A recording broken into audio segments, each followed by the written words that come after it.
Porque este modelo describe el flujo de calor. Para este problema trabajamos con la ecuación de Laplace en dos dimensiones.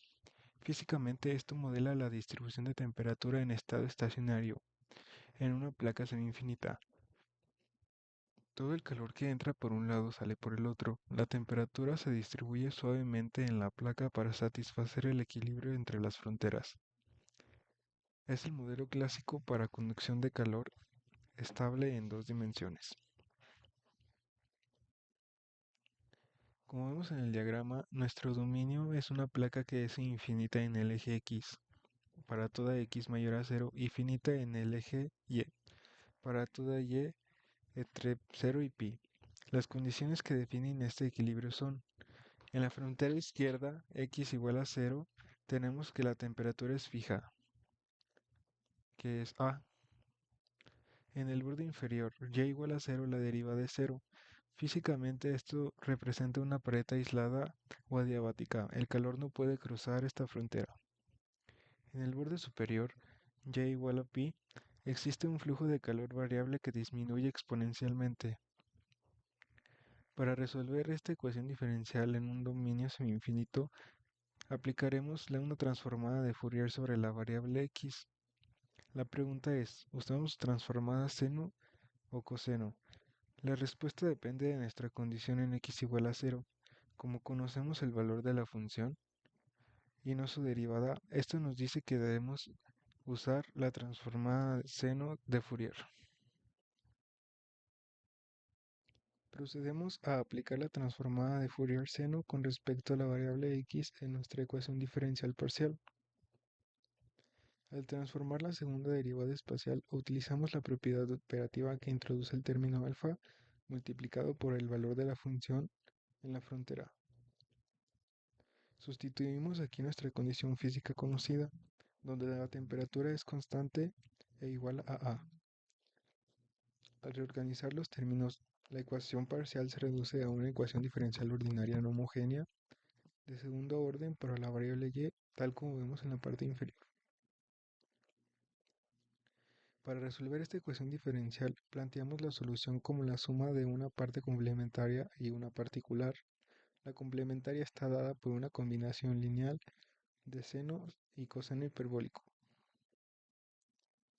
Para la particular, dado que el término no homogéneo menos alfa por a es constante respecto a y, proponemos una constante k. Al sustituir esta constante en la diferencial y derivar, encontramos que k debe valer a sobre alfa. Sumando ambas partes, obtenemos la ecuación 5, nuestra solución general en el dominio transformado, la cual aún depende de los coeficientes C1 y C2.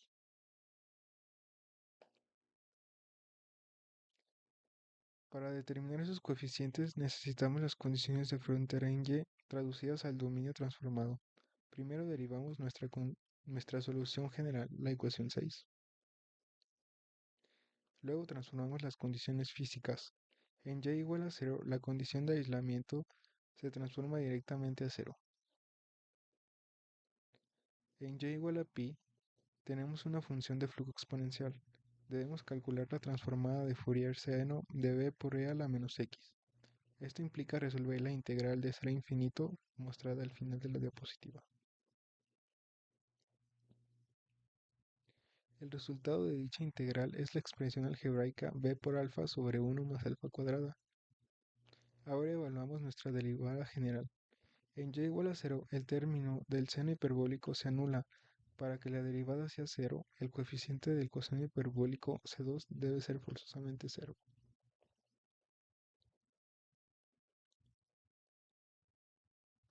En y igual a pi, igualamos la expresión restante con el resultado de la integral, la ecuación 8.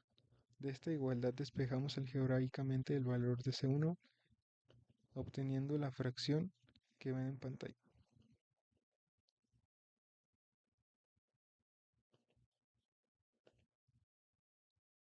Con C2 anulada y C1 definida, sustituimos para obtener la solución completa en el dominio de la frecuencia.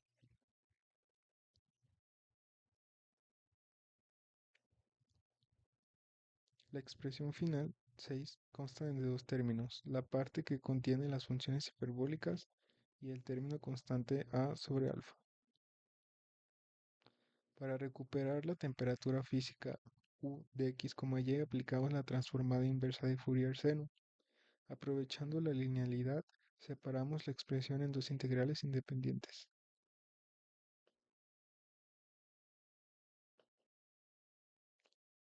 Nos enfocamos en la segunda integral, la integral de seno de alfa x sobre alfa, de 0 a infinito. Esta es una integral conocida que converge al valor de pi sobre 2. Al multiplicarla por el factor 2 sobre pi de la definición inversa, se simplifica a la unidad, dejándonos únicamente con la constante a. Finalmente, ensamblamos el resultado. La temperatura U de x, y es igual a la temperatura base A más el término integral que modela la perturbación causada por el flujo variable en la frontera superior.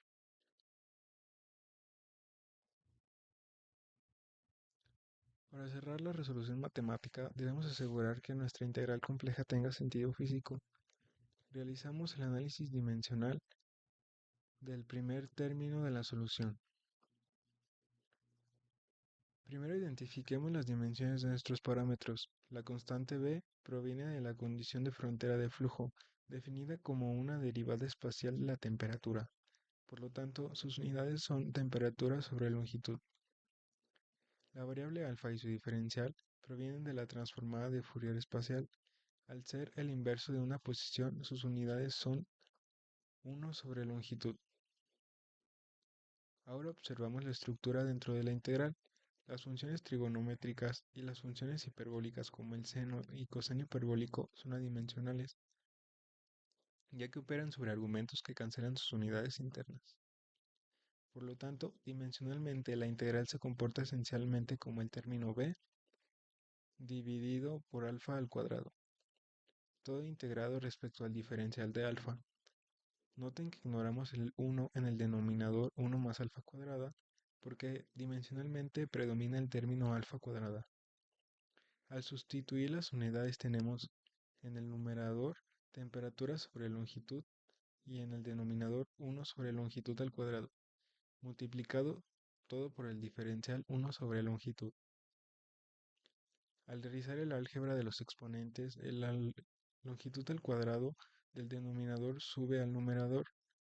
Esto se cancela con la longitud que divide la temperatura y con la longitud del diferencial. El resultado neto es simplemente unidades de temperatura. Como el segundo término de nuestra solución general era la constante A, que también es temperatura, la ecuación es adimensionalmente homogénea y físicamente válida. Aquí se muestra la visualización de nuestra solución analítica U de x, y mediante un mapa de calor. Los colores cálidos entre el amarillo y el naranja representan altas temperaturas y los fríos entre azul y morado, temperaturas bajas. Primero validemos la frontera izquierda. Observe que en x igual a 0, toda la franja vertical mantiene un color constante e intenso. Esto confirma visualmente nuestra condición de U en 0, y es igual a A. La temperatura es fija y uniforme el inicio de la placa. En el borde superior en Y igual a pi, aquí tenemos un flujo de calor entrante B por E a la menos X. Note cómo la mancha de calor es intensa cerca del origen, pero se desvanece rápidamente a medida que avanza hacia la derecha en X. Esto representa finalmente el decaimiento exponencial del flujo. Finalmente, sabemos que en el borde inferior es una pared adiabática. Si observan las líneas de contorno, verán que llegan al eje inferior formando un ángulo de 90 grados. Físicamente, esto significa que el calor no cruza la pared, sino que resbala sobre ella, confirmando un aislamiento térmico perfecto.